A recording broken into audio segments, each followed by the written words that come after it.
Hi guys, I'm Sonal and welcome to my channel. Today I'm going to share the recipe of a sweetened keto condensed milk. So this is a basic ingredient which if you have in your refrigerator, it will stay in the fridge good forever almost. So I think it will stay good for about 2 weeks or so.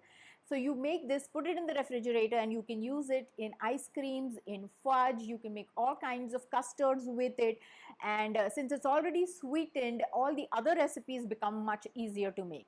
So let's go ahead and start the recipe. So I have some fresh cream. I'm using the Amul brand. I'm taking 3 cups of that in a thick bottomed pot. So to this I'm adding about half a cup of erythritol. You can add 2 tablespoons more.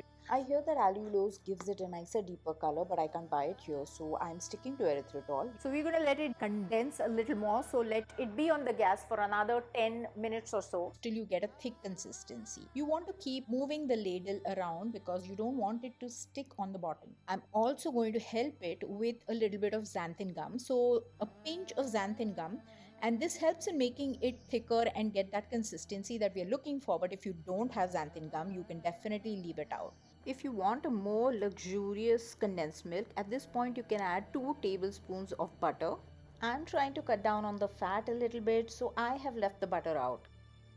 So look at this. 10 minutes later, this is what you'll get, and this is going to thicken as it cools down as well as in the refrigerator. So I'm going to switch off the gas now and I'm going to pour it in another pot. And you can see it has thickened. I am going to store it in a beaker in the refrigerator. So I hope you guys have enjoyed watching this simple recipe and will try it out. This can be used also in my coconut chocolate bars or bounty bars, which are keto. So I am going to link the recipe on the screen as well as in the description. So check that out. If you like this video, please click the like button, subscribe to my channel, click the notification bell, share it with your friends and family, and thanks for watching. Bye.